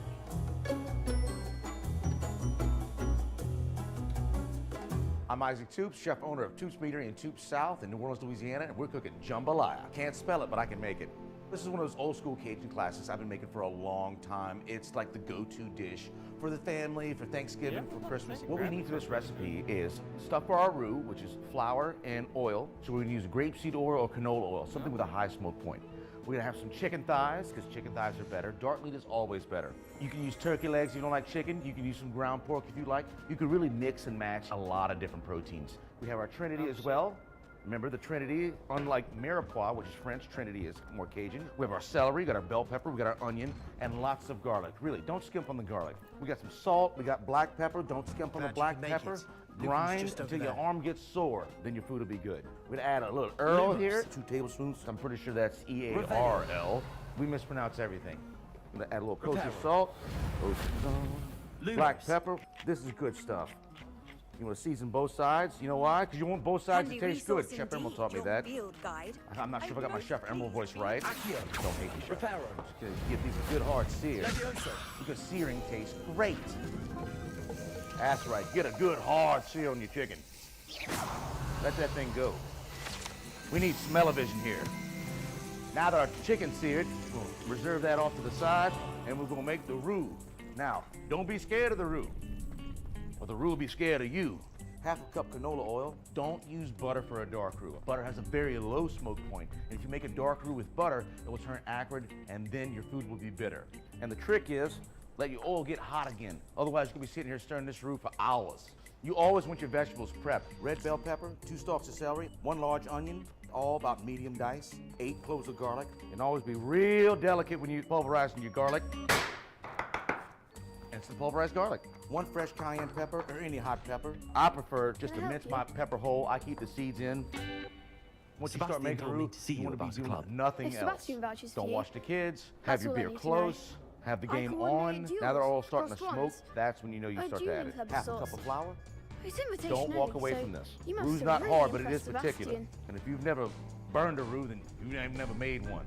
If you burn your roux, start over. It's okay. Happens to the best of us. Sebastian's not If you got this oil smoking hot and you knew what you're doing, you can really knock it out in a couple of minutes. If you're worried about it, this is your first roux, take the low and slow approach. It's safer. Almost a continuous stir. And it'll go from white to blonde, and it'll go dark real quick. And any parts of this little burnt bits are no good. Always be careful when stirring your roux. This stuff is Cajun napalm. It'll burn the crap out of you. We'll let it go dark to the darkness of a Hershey chocolate bar. All right, now that we got our roux nice and dark, we're gonna add our Trinity. We're gonna add our bell peppers, onions, and celery first. Of course. Give that a stir. This doesn't have to cook very long because this roux is super hot. Oh, if you could smell this. I can smell this. Now that we've given the initial stir, then we're gonna add our garlic and peppers because they burn real easy. Now, if you didn't have roux, you would want to sweat these a little bit longer. But honestly, because this is so hot, you can only sweat this for about a minute and then go in the chicken stock. Now our vegetables are good and caramelized. That's what good Trinity looks like right there. Add your 6 cups of chicken stock. Give it a good stir while we're going on. You don't want lumpy. Now that we've got all that incorporated, add your salt. I like to add a little more black pepper at this point. You let this simmer about an hour. You want to let that roux cook out. It's essential. Anytime you're making anything roux-based, you want to let your gravy simmer. It's going to compound the flavors and cook the flour out. Step, don't skip it. Now this is simmering for an hour. We're going to chop up some sausage. This is some smoked andouille sausage. Really, any smoked sausage, any good sausage will be okay. We're going to add our 6 cups of rice. Give it a good stir. Incorporate that. Add some chicken thighs, dark meat only. Give that a good stir. Now the chicken is cooked down and eat all the good juices, and that will really compound the flavor on the jambalaya. All together. That's hot. Stick her in there. No bacon. Jambalaya needs about 30 minutes to cook. You want that rice to suck up all that good gravy, and you want that chicken to break down a little bit. At least all Let's take a look. Pull it out the oven. Sebastian wasn't wrong Give about the green you. onions a good slice. There's strong competition ahead, but keep this up, and you could be the next school champion. Brilliant. I can juggle knives. You can't catch a towel. I shall. In fact, the Oh, sandwich yeah. is ready when you are. Have your butter And out. as a Butter, fully real butter, not initiated parquet, not member, country crock. Fuck you that now shit. have 3 access to the tablespoons official unsalted butter. Crosswands training Add dummy. your green onions or your Very easy way grunions. to master spell Give that a good combinations. stir. Come and see me, and I'll Get set that it rice up. off the bottom. Again, Get that chicken hot. congratulations on your first Smell that Crosswands sausage. victory. What Talk for? with some accent that's not actually yours. Hope to see you back here again. Voila. Voila. Voila. Glad you're back. Then dig in. I normally eat mine over the trash can in the kitchen, but Next you can time you sit need down a if you partner wanted for to. Cross Swans, don't hesitate to call on me. Ooh, hot. Oh, I've worked about home. Better than my breakfast.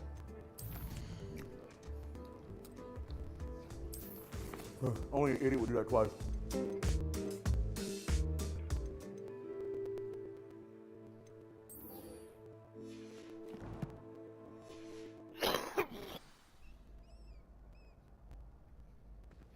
So I love leftovers. I'm very much on team leftovers. I'm recruiting members actively.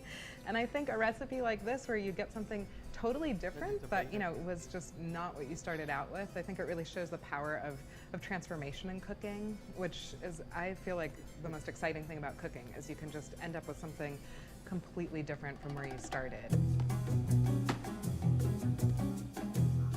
My name is Julia Turshin. I'm a cookbook author. My newest cookbook is called Now and Again. It's based on my love of leftovers and of reinventing them. Today I'm gonna make these really delicious, crispy, super savory pancakes that have leftover salmon and kimchi in them. But what's really cool is you can use anything in them. So today we have leftover cooked salmon, which is delicious. I've got a great It match could be lined up. cooked turkey Ready from your for another holiday. round? Diced cooked ham would be so good. Super versatile. Make them with anything. Very forgiving recipe. Very hard to mess up. I'm ready. Delicious Let's do it. with drinks, with Brilliant. cocktails, with beer. Are or you just dealing with a as partner? is.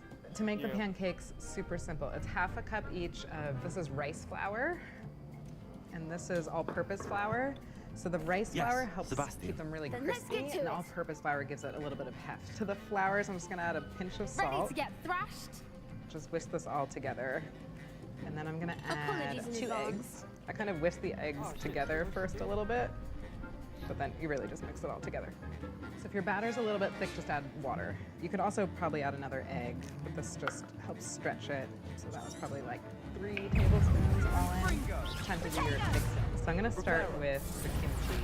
This is like pretty sour kimchi, which means it's like fermented a while and it's got a lot of flavor. So what's cool about leftover recipes is that they're pretty suggestions and prescriptions. So I'm gonna add 2 to this amount of batter, and then when I mix it in, if it feels more, I'm just gonna give this a little rough chop so you don't get like a huge piece of cabbage, but I like when these have some texture.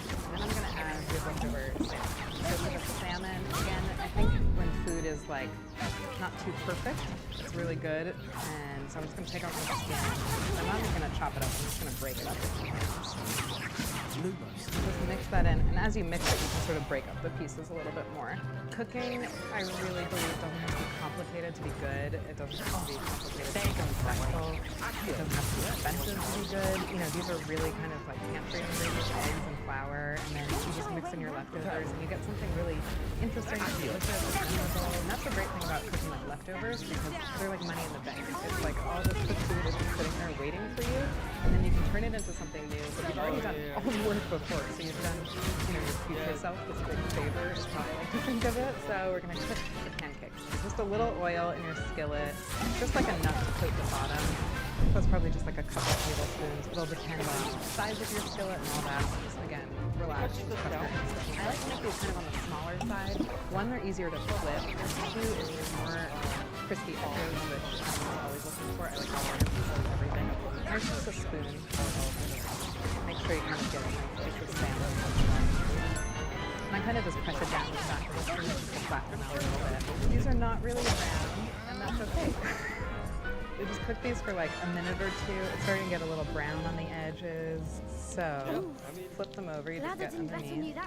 Perfect. So what I like to do is pile them up, and then when they're still hot and they still have that little bit of hot oil on them, just really quickly sprinkle them with a little extra salt because it will absorb better when it's hot. If your pan's still hot, you just keep going.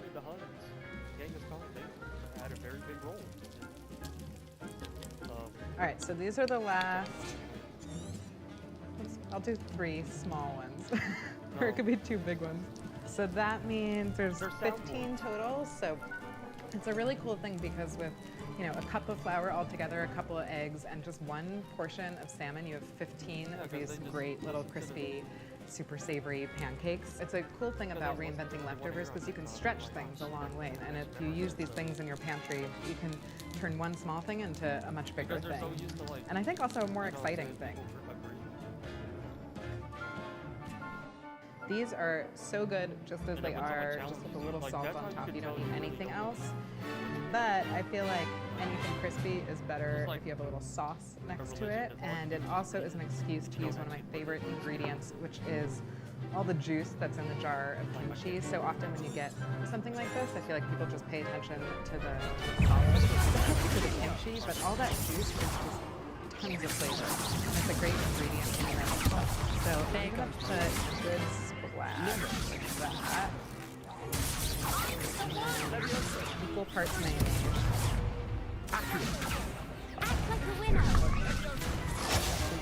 And then you just whisk them together. And that is literally it. It's the easiest sauce in the world. A little bit of salt, but basically the mayonnaise makes the kimchi juice kind of tames down the intense flavor a little bit. Mayonnaise is kind of sweet, so it sort of adds a little sweetness to the delicious. Kimchi juice is like just as special and valuable as kimchi, so you use it. Break into one. So good. They're so satisfying. It's like kind of like a thick batter, so they're really rich and delicious. You get little pockets of kimchi and little pockets of salmon. Totally perfect on its own, but better. So good. Such a great way to use up your leftovers. And, cooking for someone is just the biggest gesture of love that you can do. So when you make your leftovers into something else, it's just continuing that love. I think this is a good serving for one. And if you have more friends, you can make more, but I could easily eat all of these. Levioso. Lumos. You're a fool if you're not using salt and pepper. Pink. Did you met Mr. T has like copyrighted? I think I met Mr. T once too. I don't know. I feel like if that was either a dream or reality, I don't know. Mr. T, if we've ever met, please get in touch. Oh my god, Mr. T should come and do a video with us. The other duelists have already taken I feel like I'm having deja vu so bad right now. I'm gonna stop. Okay, we're stopping. Let's get back to this. You'd better keep practicing if you want a chance at winning. Hi, I'm Faraday. We're in the Munchies Test Kitchen, and today we're making Italian wedding soup. It's that marriage of the greens and the broth and the balls. And it's the next like the name, not something that you usually have at weddings. I've never been to an Italian wedding and had this soup. So this recipe is my mom's. My mom, Teresa. Shout out, Teresa. What up? I'm gonna start by making the meatballs. So I'm gonna start by just toasting this bread a little bit under the broiler. So just break it up into smaller pieces. If you don't have a food processor, you can just like chop this or pick it all by hand.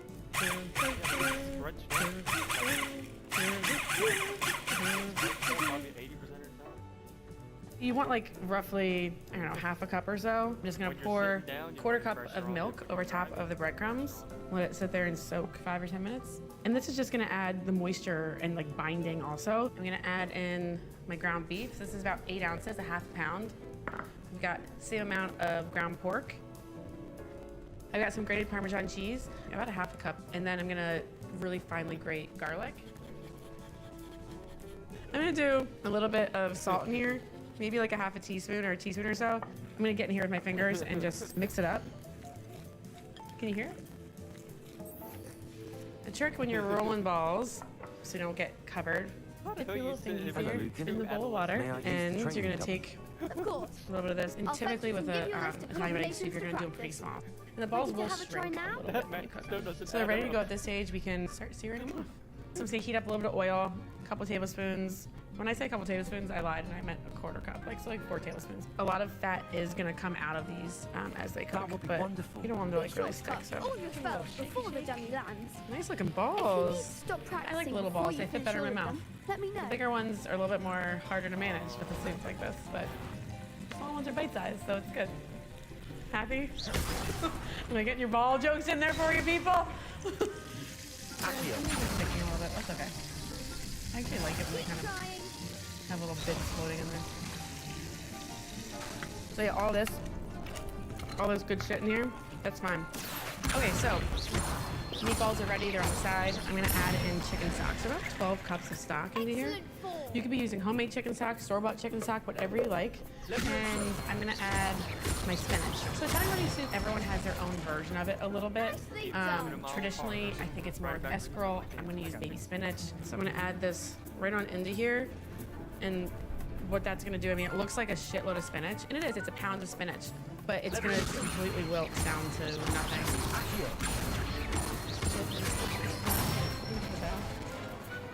Good one. Ta-da! Gonna turn that down. I'd And say all that's enough that practice. bond, all You that looked good out there. goodness that was stuck to the bottom from the meatballs, I say better stir to it. discover one's Scrape it up weaknesses from the during bottom. practice And what I'm than gonna do during now the that duel. it's simmering also, You'll be a I'm gonna add my fearsome meatballs challenger back to now. the pot. And they're gonna absorb some of the flavor of the chicken stock as they cook a little bit more, and then they're also gonna flavor the broth. Assignment's all finished. I'm just gonna add a little bit of salt into this. It's gonna simmer for about another 15 minutes or so. Okay, so you do those side quests. So while that's simmering, you can prepare the rest of your dish. Well, basically you're just taking the rest of your Parmesan cheese and you're gonna mix it with some eggs. So we've got like a half a cup of Parmesan cheese there. I'm gonna crack 3 eggs. And my mom, whenever I ask her, I'm like, how much do you use? Like, every time they change it, they're like, you need more egg in there, you need more cheese in there. It's like an argument, which I like to stay out of. Just whisk these guys up. You can see this is a lot of cheese in this dish, a lot of Parmesan cheese. We don't fuck around with cheese in Italian families. Like, I don't think I ever have a meal that doesn't have Parmesan cheese on the table. So I'm gonna turn this down, actually. I don't want it really boiling, because the tricky part about this now is like adding the raw eggs into this. You're just gonna kind of drizzle it through there.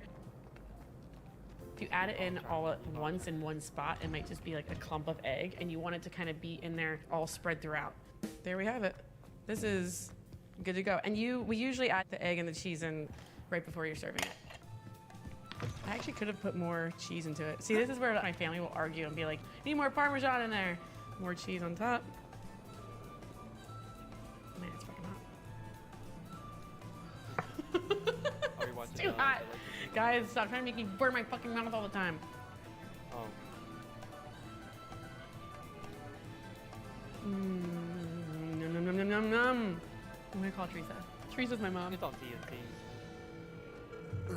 Are you there, Teresa?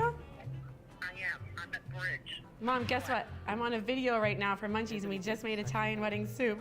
Oh, wonderful. Is it good? Did It's. you taste it? I'm eating it right now. You're on camera with me. Everyone's here watching us. I am. Oh, how exciting. I think I put not enough cheese in it. You know when you mix the egg and the cheese, I feel like I should have put more cheese in. At the Pelicans when they trade. I know. You can't put too much. You can't put too much. I hope that your bridge is as blessed as this soup. Oh, aren't you sweet? Love you. Bye. I'm so happy.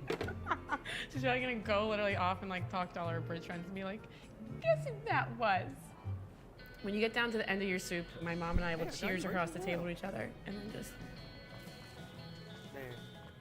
I'd better keep an eye on high places around the school for Zenobia's So, gobstones. Cheers. Hey.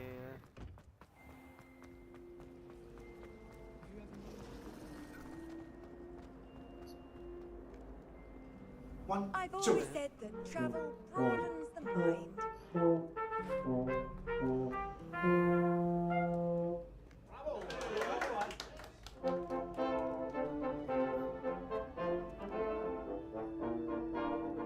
My name is Milton Abel. I'm from Kansas City, Missouri. I'm a pastry chef, but I live here in Copenhagen, Denmark now.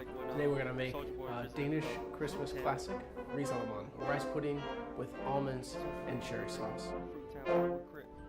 Riz Alaman is one of those things where it's a traditional dish. You look forward to it so much every year. I mean, oh man, it's a signature piece of the holiday. So if I screw it up, I basically ruined Christmas. I'd better keep an eye on high places around the school for Zenobia's gobstones. We're gonna spice that milk up with cardamom, cinnamon stick, and vanilla. Probably the most important ingredient. We're using rice here, just a regular short grain rice. 65 grams worth of sugar, 4 grams worth of salt inside. Last one here is cream cheese. All the flavors inside of the cream cheese and the creaminess add so much to such a simple recipe. You could use mascarpone cheese as well. The zest of half a lemon, the zest of half an orange. Second most important besides the vanilla is almonds. I diced them up, but you can use whatever almonds you want. In the end here, we have the cherry sauce, which is going to finish up our dish. So we'll start here with our 1,500 grams of milk. Just gonna pour it in the pot. Let's crack in our cardamom pods here. We're cracking the cardamom seeds in here so that they kind of open up a little bit in the milk and infuse a little bit more flavor. Cinnamon sticks in. This is a Tahitian vanilla bean. I'd better keep an eye on high places around the school for Zenobia's gobstones. I'm gonna drop everything into the milk. You can also use vanilla extract or vanilla paste if you don't have a vanilla bean. We're gonna go on the stove. Adventure, are we? Basically what I want to do is cook the riz alaman, cook the rice pudding in a similar way you would risotto. We're gonna get our milk hot, and we're gonna slowly add it to our cooking rice. We want our rice to cook and our milk to reduce at an even rate. And this should take about 35 minutes in total. You don't have to stir this all the time, but you have to stir it all the time. So we're almost there right now. You can start to see the activity move in, start to see it bubbling. So not raging boiling, actively simmering. There's some differences here for an American to a Danish Christmas. We dance around the tree. You all join hands, and we just run around the tree and hold hands. And there are actual candles, lit candles on the Christmas tree. And just beware, any of you Americans who move here, all of the old Danes will try to get you wasted on the schnapps. Basically they say skål, which is cheers. But they will continue to say skål over and over and over again until you are falling. I'd better keep an eye on high places around the school for Zenobia's gobstones. Well, that's one of Zenobia's gobstones. I hardly see what all the fuss is about. It's gonna look a little bit thin right now, but once it cools down and thickens up, the rice pudding will be at the proper consistency. We're gonna add our cream cheese. Just mix it in right now. Our sugar and our salt. And stir it around just to melt your cream cheese. This is another variation here at the end, is adding the orange zest and the lemon zest. We're going to pour this into our container here. I'm gonna lay some plastic wrap in direct contact so it doesn't form a skin. It's really great if you can leave the rice pudding in the fridge overnight, but the next part here is the cherry sauce. I make my cherry sauce like a cherry jam. I mixed 300 grams worth of cherry, 85 grams of sugar, and 1.5 grams of pectin all together, and I let this sit overnight. And what that did was get all the juice to come out of the cherries, so it's a little bit easier to cook them. By cooking the cherries in a large pot, you have a lot of surface area, and we're gonna blast it on high heat, super high heat. It cooks very quickly. The sugars don't caramelize, so the cherry flavor stays really fresh, and the color of the cherry jam will be really bright red. Like, if you love the bubbles are starting to burst a bit more slowly, so we're almost ready. Cherry sauce ready. Yeah. Rice pudding base here, nice and thick, but we're gonna lighten it with whipped cream. This is about 150 grams of whipped cream for this recipe. I whip it just under I'd better keep an eye on high places around the school for Zenobia's gobstones. It'll be more stiff once we're done folding it all in. That's our finished rice pudding, transformed by the whipped cream.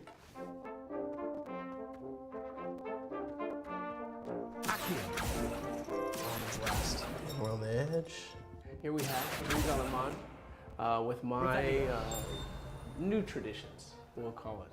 I think I'm ready for a verdict, as ready as I'll ever be. So I want to bring back my friends from OBG Brass, OG Gangsta, Triple OG Brass, back with me to tell me how the American did making Riz Alaman. Yeah, what's that? Oh yeah, I thought they were all kids. En zo'n zit hard tekst. Ja. Tusen tak. Yeah, the ops have to click the link below, and the recipe will be right underneath it. So.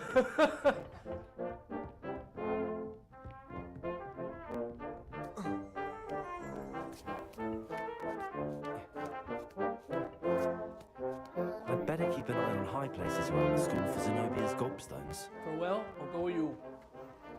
Tell you some. I smashed that. I was trying to time it with them. Merry Christmas. Happy holidays. Until next time. Leviosa. Revelio.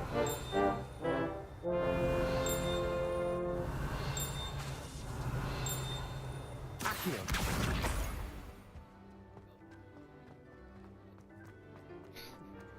Handy resource. When I was 14, 15 years old, my parents had a fish market. Everybody tried to do the chin. Very often, in a wedding, we did the catering. 150, 200 people catering. So every single guest get a whole piece of the Thai sea bream fish. So Well, it's pretty easy. 150 to 200 what level were you on? And beginning all the way after guts off, skewering, then all the way grill. fairly 20 sea bream, come back, turn over, go all the way back. That's why I love this fish. So tasty, beautiful fish.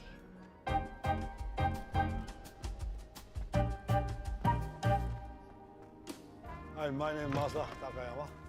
Today I'm going to use Thai sea bream. So what I like to do in my home to eat, I show you.